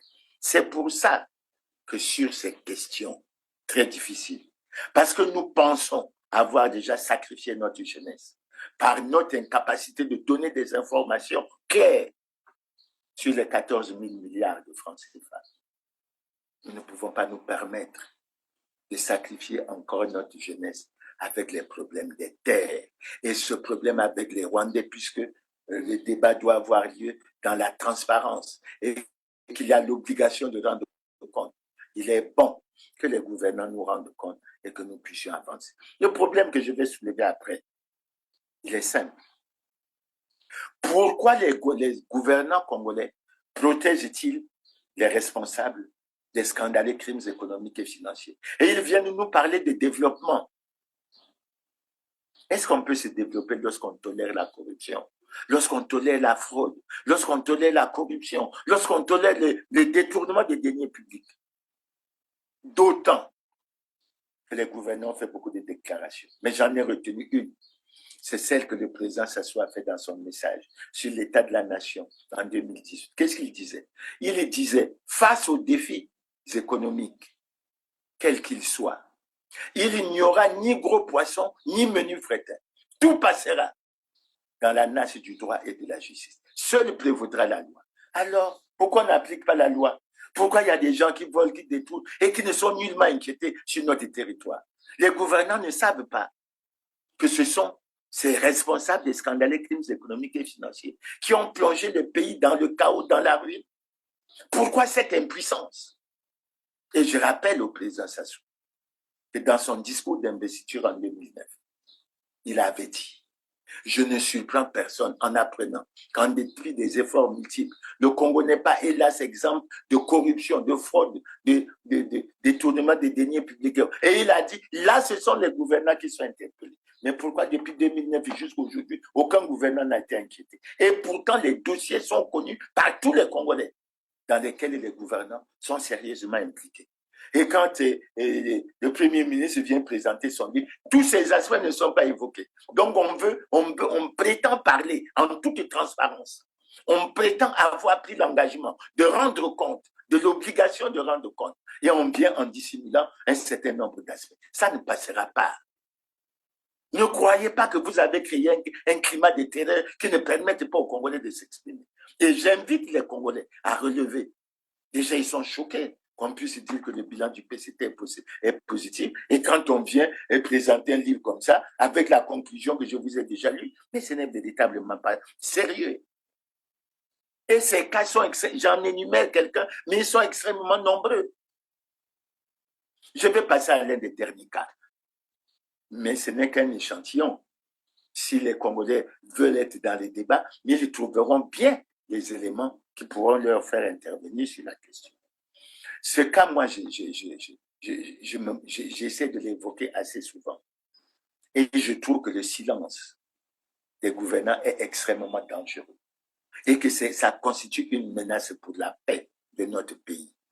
Il ne faut pas parler de paix et, au fond, avoir un agenda caché pour la perturbation de la paix.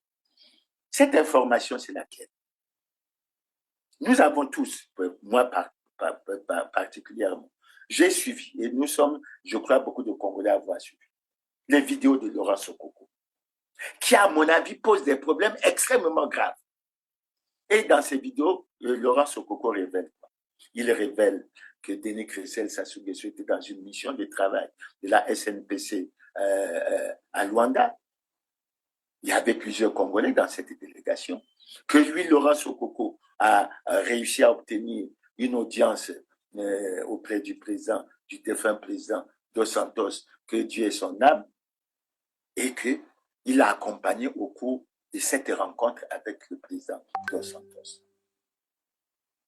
Et au cours de cette rencontre, qu'est-ce que Laurent Sokoko a livré, qui est extrêmement important? Laurent Sokoko a déclaré dans plusieurs vidéos qu'au cours de cette rencontre, écoutez bien, que Denis Kressel Sassou Nguesso, je ne le dis pas pour l'attaquer, mais parce que ces problèmes dans une nation doivent être résolus pour qu'on vive en paix, pour qu'on cultive le vivre ensemble. Denis Kressel Sassou Nguesso aurait déclaré au président Dos Santos, que mon père ne travaille pas bien. Vous voyez bien que c'est en pleine contradiction avec ce que Gilbert Ondongo est venu présenter comme chargé ou responsable de la mission du bureau politique au Congrès fédéral de Brazzaville. Mon père ne travaille pas bien. Les Congolais ne l'aiment pas.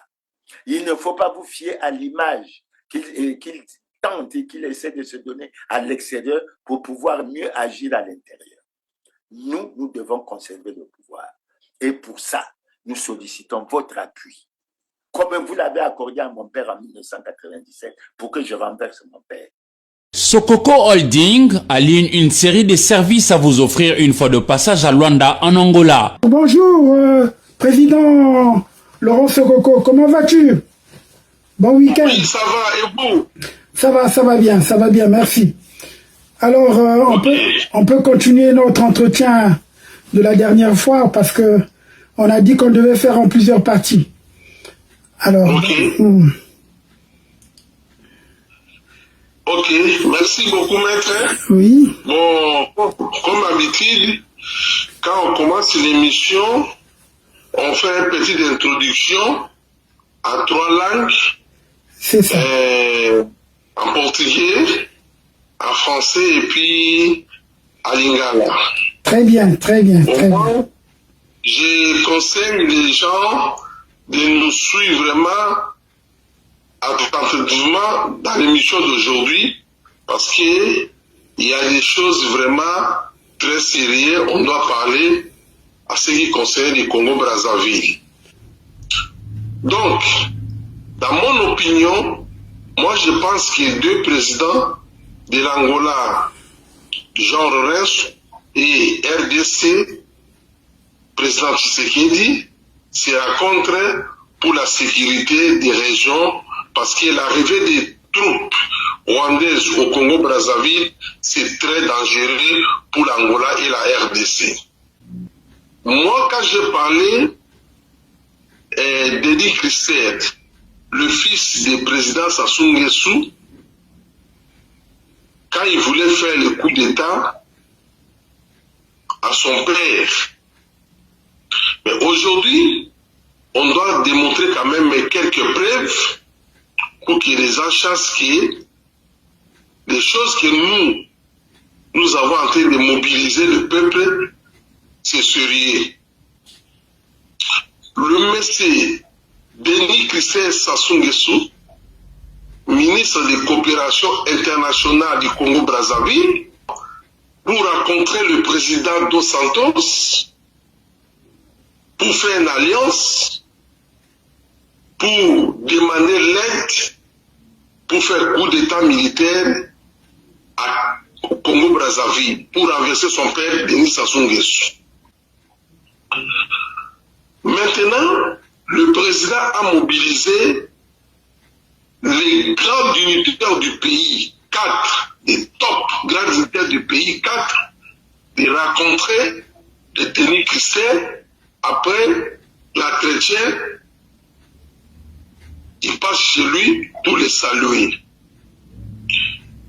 Pour aller dans cette rencontre-là, Denis Christer, il était avec les délégations du Congolais, mais il a décidé quand même, moi-même seul, avec lui et son garde du corps, un monsieur jeune là, un peu très clair. Nous trois, on est montés dans le bord d'un jeep patron noir. On est arrivé dans le lieu des rendez-vous. Moi et Christin, on a rentré dans les rendez-vous, dans les réunions. Christin a commencé à parler. Maintenant, il y a un appareil de sécurité. Le président de Santos, il est en train de suivre ça en direct.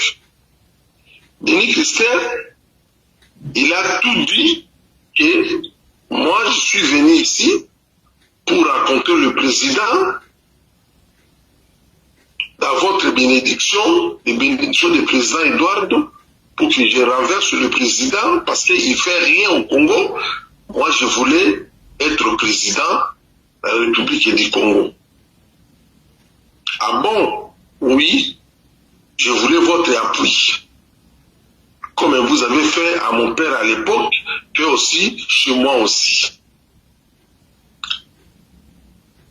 Les autorités, ils sont en train d'écrire. Tout le monde, il était là-bas, chacun prend un petit bout de papier, ils ont commencé à écrire. Maintenant, on a quitté les lieux des réunions. On a quitté là-bas, on a parti directement dans un villa en cachette pour qu'on voit directement le président Dos Santos. Dans les villas là, on était en deux. Moi et Denis Christer. Dos Santos a posé une question. Il a demandé si c'est vrai, le petit, il est le fils de Sassou Nguesso. C'est moi qui a confirmé, j'ai dit oui, c'est son fils. Tu peux me garantir qu'il est fils de Denis Sassou Nguesso? Moi j'ai dit oui, il est fils de Denis Sassou Nguesso. Il a dit écoute, moi je connais Denis. Denis c'est mon frère. Moi je ne peux pas accepter de mettre le sang de Denis dans ma main. Je ne peux pas. Mais cette information est capitale. Je n'accuse pas Denis Christer de quoi que ce soit. Mais l'attitude des gouvernants ne doit pas être de rester tranquille. Et aujourd'hui, que nous avons la possibilité de poser la question au président Denis Sassou Nguesso. Qu'est-ce qu'il pense de cette situation? Qu'est-ce qu'il dit aux Congolais de cette situation? Et pourquoi moi je m'intéresse aussi entre autres à cette situation? Mais parce que nous savons qu'en 2016, lorsque le 16 février 2016, Jean-Marie Michel Moukoko a annoncé sa candidature à l'élection présidentielle.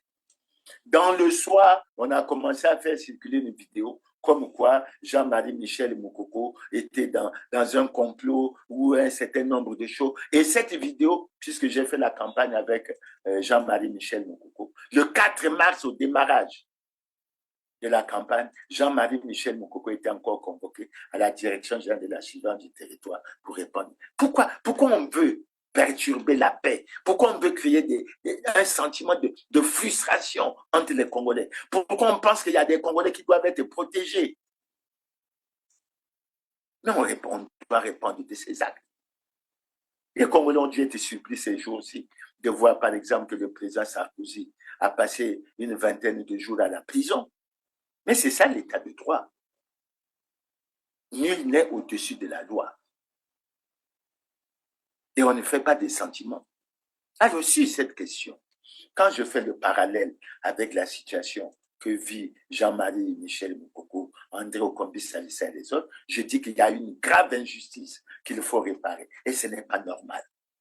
Ce n'est pas normal. Surtout, lorsqu'on parle de l'assassinat du chef de l'État, et surtout lorsque l'on sait que pour beaucoup de Congolais, nous n'en avons pas fini avec la situation du président Marien Ngouabi. Après, je dis bien, après les déclarations qui ont été faites lors de la conférence nationale par plusieurs conférenciers. Et notre conscience est interpellée. Et à chaque fois, nous devons y revenir.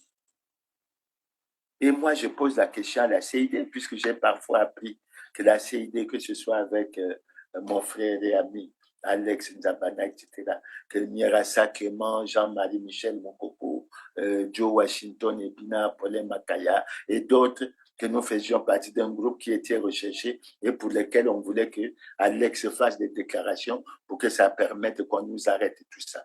Et tous les jours, on nous parle de complot contre nous. Pas parce que nous avons comploté contre l'État, mais parce que ce que nous disons dérange. Est-ce que c'est normal? Est-ce qu'on peut continuer à avoir ce comportement? Je dis non.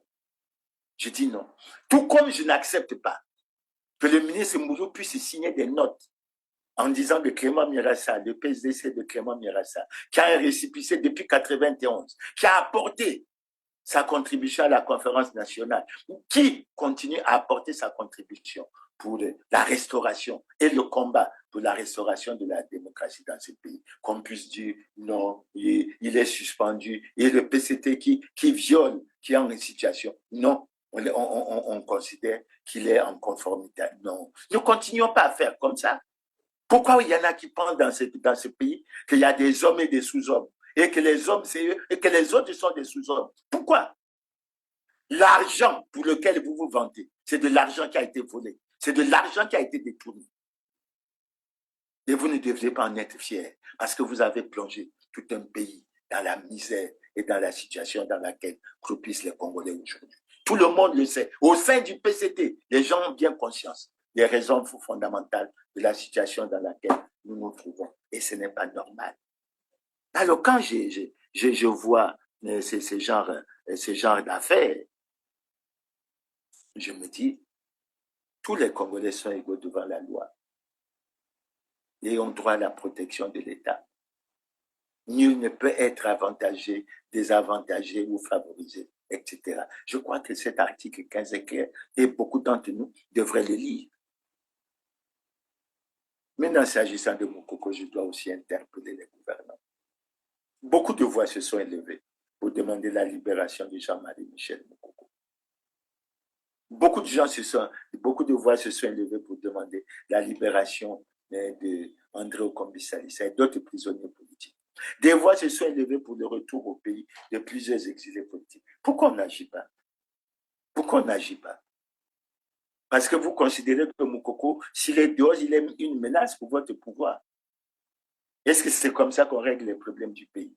Mais si vous êtes si populaire que ça, et que vos résultats sont si élogieux, pourquoi vous auriez peur des opposants? Et pourquoi à chaque fois votre tentation, c'est soi-disant pour essayer de mettre en difficulté Nyerassa? J'ai entendu mon frère et ami Christian Perrin dire qu'il a eu des interpellations pour dire qu'il ne fallait pas qu'il soit responsable de la mort de Nyerassa. Ce qu'il dit n'est pas faux, mais ça nous dérange, parce que la vérité dérange. Et si vous voulez progresser, si vous voulez développer ce pays, il faut que nous allions dans la vérité. Ça, c'est ma conception et ma conception des choses. Quand je parle d'André Okombi Salissa, quand je parle de Jean-Marie Michel, j'en suis peiné. Pourquoi? Parce qu'il y a un groupe de travail des Nations Unies qui est venu dans ce pays, qui a donné un avis, qui a souhaité que Jean-Marie Michel Moukoko et André Okombi Salissa soient libérés. Et on a toujours entendu dire que c'est des prisonniers de droit commun. Mais ceux qui veulent que vous laissez en liberté, c'est quoi? Ceux qui veulent que vous laissez en liberté.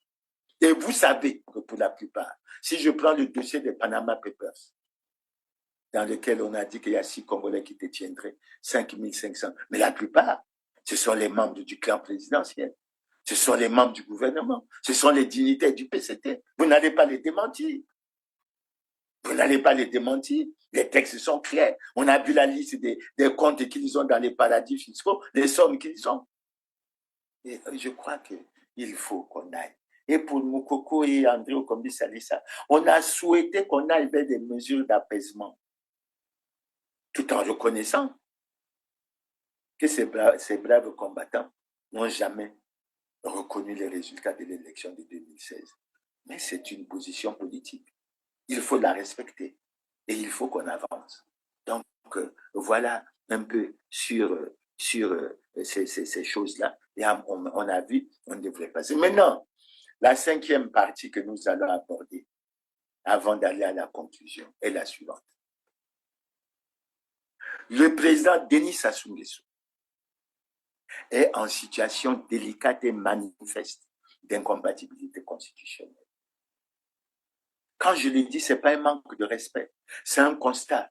Je ne suis pas juriste, mais les juristes se basent souvent sur la preuve et nous avons les preuves. Quand nous le disons en toute responsabilité, nous disons quoi? Le président Sassou n'a jamais déclaré son patrimoine depuis 2002. Et quand j'ai lu les livres en toute transparence, j'ai lu que la déclaration de patrimoine est devenue effective à partir de 2021. Mais est-ce que c'est même sérieux de relever ça? La déclaration de patrimoine devait être effective à partir de 2002, c'est-à-dire que le 14 août 2002, lorsque le président Sassou a fait sa prestation de serment, il devait également faire sa déclaration de patrimoine. Mais pourquoi il n'a pas été fait? Par les prétextes fallacieux, qu'il manquait le texte d'application. Mais qui devait prendre le texte d'application? Mais c'est les gouvernants. Pourquoi ils ne le prenaient pas? Mais parce que ça a une incidence sur l'enrichissement illicite. Et il faut reconnaître que nos parents estimaient qu'il fallait se donner le temps de s'enrichir et essayer d'aller de l'avant. Et quand je regarde ça, je le dis, prenez la Constitution, prenez l'article 48 de la Constitution du 20 janvier 2002. Les Congolais ont même été complaisants, puisque dans l'article 48 de la Constitution du 20 janvier 2002, il était dit clairement que la non-observation de cette disposition entraîne la déchéance de la fonction. Ça veut dire que depuis longtemps, les Congolais auraient dû poser le problème de la déchéance du président Sassou à sa fonction de président de la République. Ce n'est pas moi, c'est la Constitution qui le dit. Donc le président Sassou n'a pas déclaré son patrimoine. Le 14 août 2002, il ne l'a pas déclaré en 2009, il ne l'a pas déclaré en 2016, il ne l'a pas déclaré en 2021. Et vous voyez que c'est une situation dommage. Il aurait dû déclarer son patrimoine le 16 avril 2021. Il ne l'a pas fait. Et nous faisons le constat. Alors les Congolais qui doutent encore, mais vous savez que les textes qu'ils ont pris, en 2016, ce texte n'existait pas. La loi qui permettait la déclaration du patrimoine a été prise en 2019. Donc le président Sassou ne pouvait pas faire de déclaration de patrimoine, puisque son gouvernement et ses adversaires, son parti, n'avaient rien fait pour que la loi. Donc en 2016, nous avons la preuve. Et quand nous prenons la loi qui a été votée en 2019 sur cette question, mais elle est claire. Une fois que vous faites la déclaration de patrimoine, vous avez un récépissé et ce récépissé est publié au journal officiel. Comment vous allez? Vous ne pouvez pas apporter de preuves contraires et c'est véritablement dommage. Maintenant, après ça, l'autre argument, mais c'est que le président de la République, le président Sassou, est président du comité central du Parti congolais du travail, c'est-à-dire président du Parti congolais du travail, en violation de l'alinéa 2 de l'article 80 de la Constitution du 25 octobre 2015. Nous faisons quoi? Et à ce propos, comme je l'ai dit tantôt, on ne peut pas avoir des discussions puisque j'ai introduit un recours à la Cour constitutionnelle et que la Cour constitutionnelle a donné une réponse. Et que toutes les hautes autorités congolaises savent bien que le président Sassou est en situation délicate et manifeste d'incompatibilité constitutionnelle. Alors, quand je prends ces deux exemples, ça m'amène à quoi? Ça m'amène à conclure immédiatement. Parce que j'aurais pu dire, le président Sassou a violé l'article 50 de la Constitution. On peut faire les recherches, mais mon problème, c'est déjà de faire apparaître à travers ces deux cas que le président Denis Sassou Nguesso a violé le serment qu'il a prêté, conformément à l'article 77 de la Constitution, de respecter et de faire respecter la Constitution. Et quand je le dis, avec beaucoup de peine, pourquoi? Parce que je venais de suivre la prestation de serment du président Ouattara. Et j'ai aimé une formule qui a été utilisée chez le président Ouattara pour justement le non-respect de la loi et de la Constitution. Il a dit ceci. Je lis la phrase pour que je ne me trompe pas. que le peuple me retire sa confiance et que je subisse la rigueur des lois si je trahis mon serment. Vous représentez ce que c'est que la trahison du serment à travers la prestation du serment du président Alassane Ouattara. Je relis la phrase. Que le peuple me retire sa confiance et que je subisse la rigueur des lois si je trahis mon serment. Vous voyez au niveau des sanctions. Et moi, j'ai bien aimé quand je lis le projet de société ensemble poursuivant la marche. Mais il y a toute une partie où on insiste sur le fait que les lois ne doivent pas être d'application géométrique et qu'il faut aller à la sanction. Mais si nous n'allons pas à la sanction, lorsqu'Anatole Konine-Makosso parle de la restauration de l'autorité de l'État, à partir du moment où les autorités ne sont pas exemplaires, comment vous pensez aller à la restauration de l'autorité de l'État? Maintenant, sur le Parti congolais du travail, je n'y reviens pas. Le Parti congolais du travail aurait dû être sanctionné. Et nous pouvons continuer. Maintenant, l'autre question, je l'ai déjà abordée de façon sommaire. C'est une question importante. Pourquoi les gouvernants congolais protègent-ils les responsables des scandales et crimes économiques et financiers qui ont plongé le pays dans la ruine, dans la catastrophe, et qui ont plongé les Congolais dans la misère et dans la souffrance? Je ne fais pas la langue de bois, parce que les documents existent. Nous pouvons commencer par un document. Les 14 000 milliards, où sont-ils passés? Les 14 000 milliards, où sont-ils passés? D'autant que le président Sassou a fait le 12 août 2006 une déclaration devant le Parlement réuni en congrès, en reconnaissant que nos budgets dégageaient des excédents, que ces excédents seraient déposés dans un compte de stabilisation à la Banque centrale et qu'aucun franc ne serait retiré de ce compte sans la moindre loi rectificative des finances, et que la Cour des comptes et des disciplines budgétaires allait faire chaque année un audit de ce compte qui allait être rendu public. Pourquoi depuis 2006, aucun audit n'a été fait? Et pourquoi on parlait maintenant d'un crime de lèse-majesté? Nous sommes en crise. Où sont les 14 000 milliards? Nous, on est là. On est là. À chaque fois, on parle de l'esprit de résilience des Congolais, etc. Mais où sont les 14 000 milliards? Nous, on a ouvert un compte. Allons à la banque, prenons le relevé de compte. Nous allons bien établir les responsabilités des uns des autres. Même ça, c'est un problème.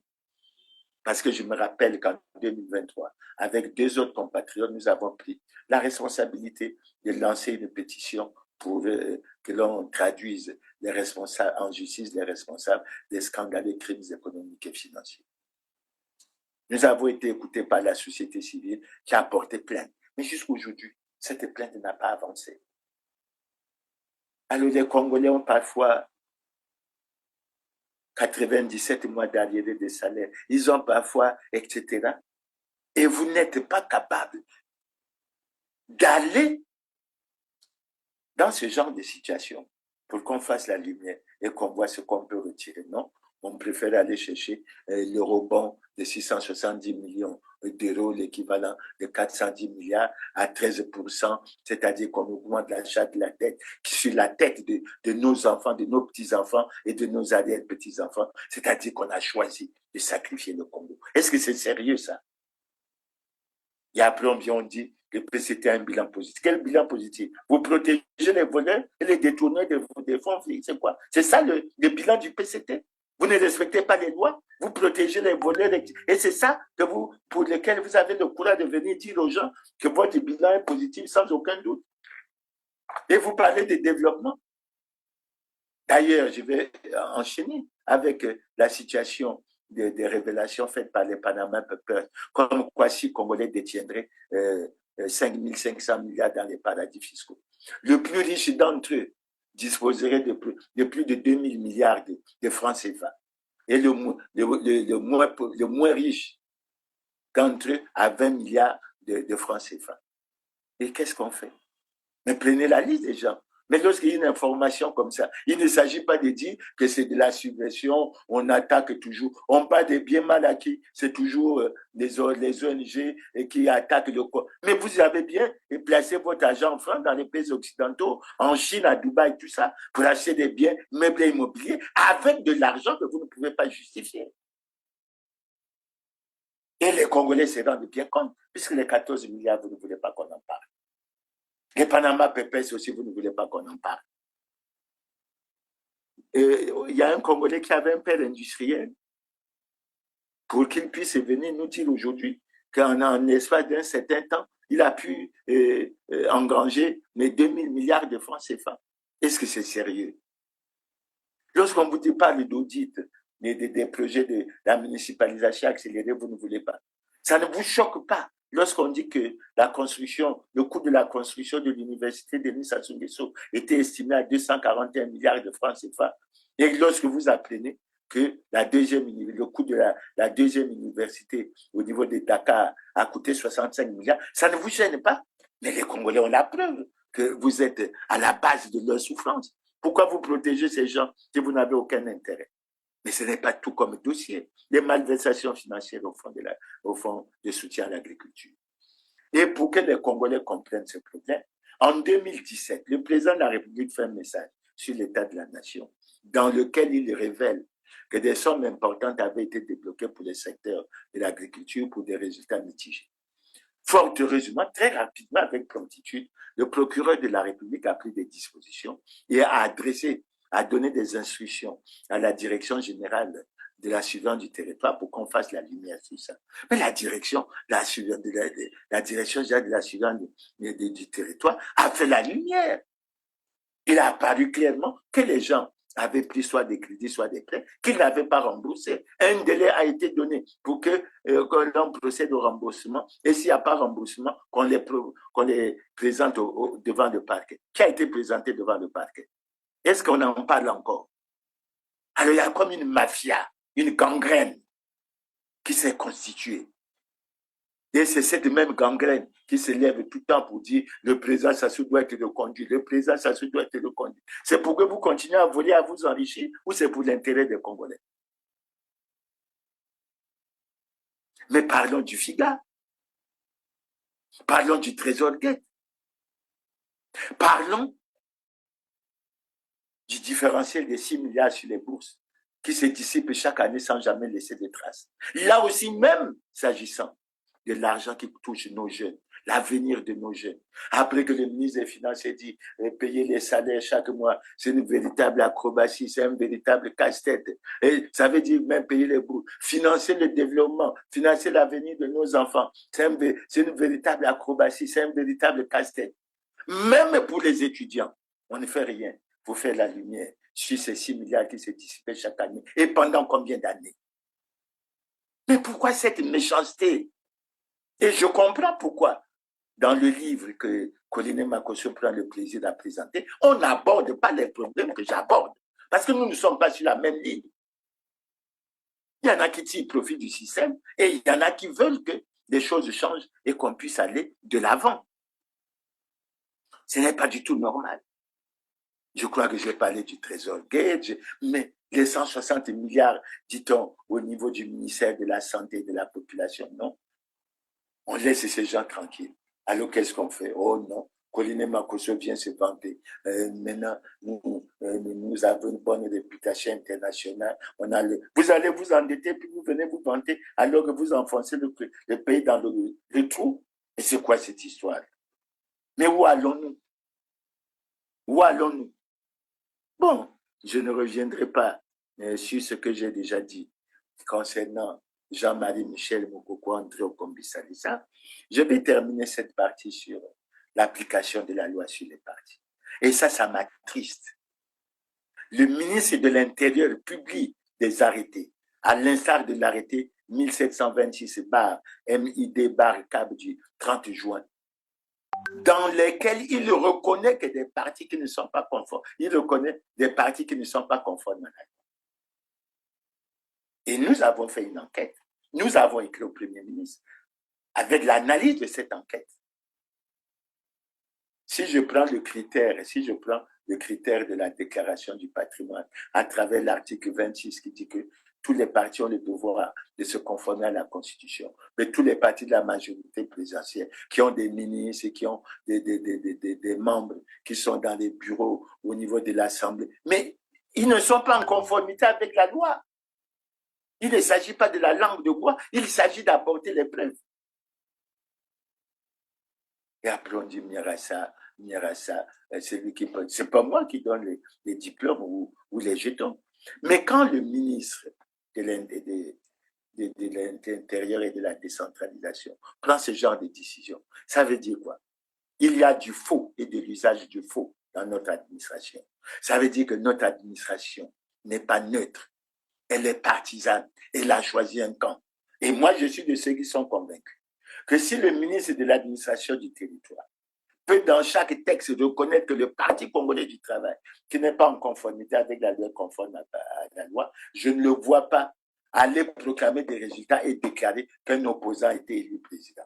Ça se passera comme en Guinée-Bissau, où le président s'entend qu'il ne peut pas être élu, n'ayant pas pu corrompre les gens ou n'ayant pas pu agir sur la commission nationale électorale de ce pays. Donc, qu'est-ce qu'on a fait? On a fomenté un coup d'État, c'est le président lui-même qui prend le téléphone pour appeler Jeune Afrique pour dire qu'on vient de me renverser.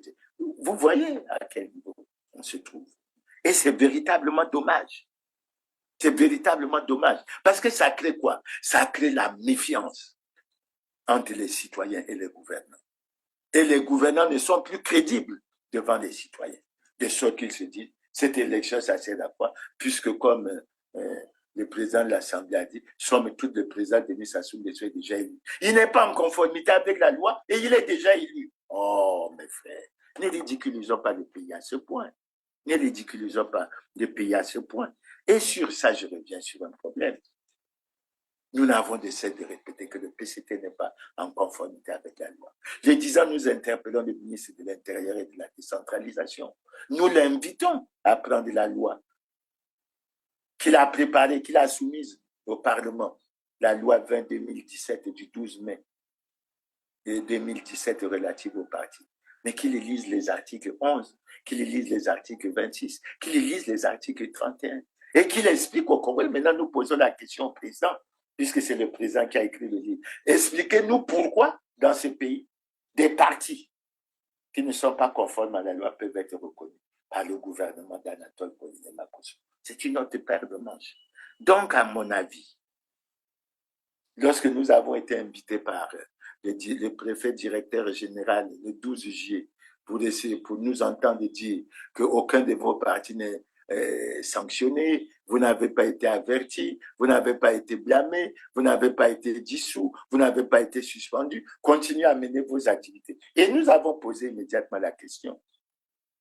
Le Parti congolais du travail n'est pas en conformité avec la loi. Le président de la République n'est pas en conformité avec la loi. Que faisons-nous? Mais le Parti congolais du travail et le président de la République, qui sont le président de la République est un citoyen comme nous, mais qu'il se conforme à ce que nous, on nous a dit. Mettez tout en œuvre pour que vous soyez conforme à la loi. Et comment on fait? Donc voilà un peu, chers téléspectateurs, l'analyse que je voulais faire. Mais je vais arriver à la conclusion. En conclusion, je dirais ceci. Nous constatons tous et tout le monde le sait. Tous les Congolais le savent. L'opinion nationale le sait. L'opinion internationale le sait. Le Parti congolais du travail et le président de la République ne sont pas en conformité avec la loi. Mais ils ont un problème. Ils veulent coûte que coûte conserver le pouvoir.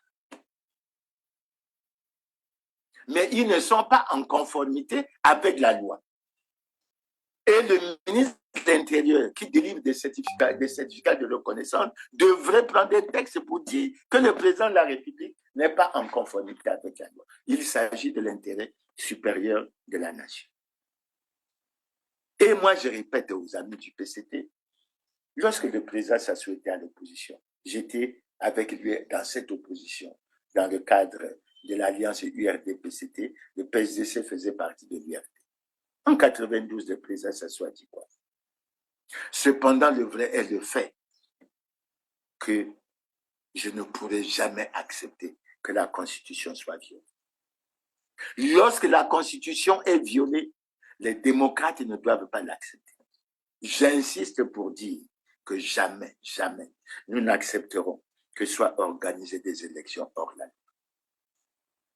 Mais qu'est-ce qui s'est passé pour que ce que le président s'assoit dit en 82, moi je continue à partager ça. Mais pourquoi le PCT ne respecte plus ça?